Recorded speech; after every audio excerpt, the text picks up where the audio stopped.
Hello, नमस्कार दोस्तों।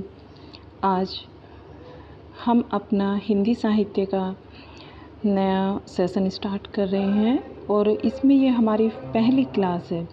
देखिए, मैंने ये पहले ही तैयार कर लिया जिससे कि आप लोगों का समय भी बच जाए और आपको रिवीजन का टाइम भी मिल जाए।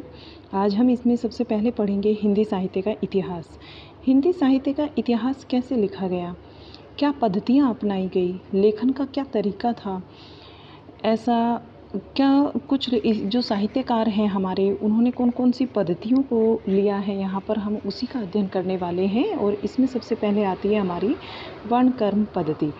वर्णक्रम पद्धति में हम पढ़ते हैं, इसी को हम वर्णमाला पद्धति भी बोलते हैं। और इस पद्धति में जो लेखक हैं, कवि हैं, उनका परिचयात्मक विवरण उनके नामों के जो वर्ण कर्मानुसार किया गया है, वर्ण के कर्म के अनुसार किया गया है। यानी ए अल्फ़ाबेट के पहले जितने भी लेखक हैं वो ऐसे आएंगे और कै वाले कैसे आएंगे, बे नाम के बे पर आएंगे, से नाम के जितने भी लेखक हैं वो से के साथ आएंगे, चाहे वो कालक्रम के अनुसार किसी भी काल में आते हों।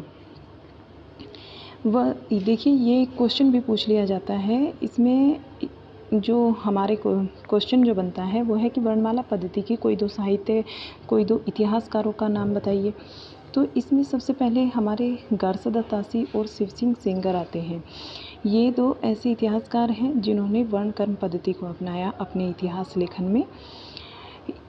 इसमें कबीर और केशव का जो वर्णन है वो एक साथ किया गया। इसमें कबीर और केशव दोनों का जो है वो कै वर्ण है, इस वजह से ये एक साथ आते हैं। वैसे कबीर जो है हमारे भक्ति काल में आते हैं और हमारे जो केशव दास हैं वो रीतिकाल में आते हैं। अब नंबर 2 पर हम पढ़ते हैं कालक्रम पद्धति। कालक्रम पद्धति में लेखक व कवियों का विवरण ऐतिहासिक कालक्रम से होता है। प्राय इसमें कृत कार्य की जन्मतिथि के आधार पर को ही आधार माना गया है और इतिहास काल कर्म निर्धारित किया जाता है। इस पद्धति में जॉर्ज गियर्सन और मिश्र बंधुओं ने अपने इतिहास ग्रंथ लिखे हैं। देखिए, 2 लेखक ऊपर पढ़े हमने और 2 ही लेखक हम यहाँ पर पढ़ेंगे, जॉर्ज गियर्सन और मिश्र बंधु। विधेयवादी पद्धति नंबर 3 पर आती है। इस पद्धति के जो जन्मदाता हैं वो 3 को माना जाता है। 3 इस पद्धति के जन्मदाता माने जाते हैं। इन्होंने विदेही पद्धति को 3 शब्दों में बांटा है। नंबर 1 जाति, नंबर 2 वातावरण और नंबर 3 क्षण विशेष। आचार्य रामचंद्र शुक्ल ने अपने इतिहास ग्रंथ को विधेयवादी पद्धति के आधार पर ही लिखा है।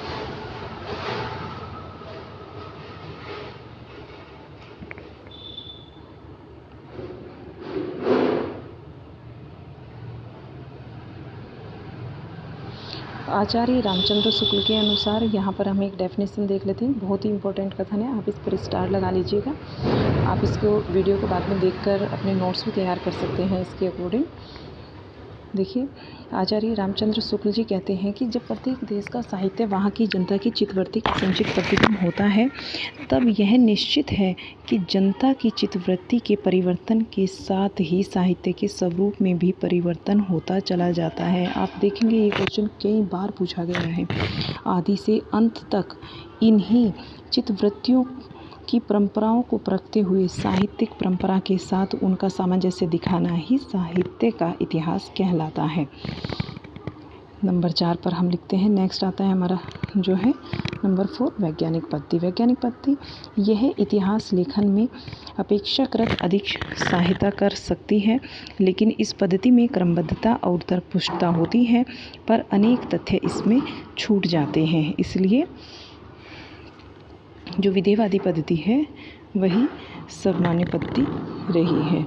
आज हम यहीं तक पढ़ेंगे इस वीडियो में। अगली वीडियो में फिर हम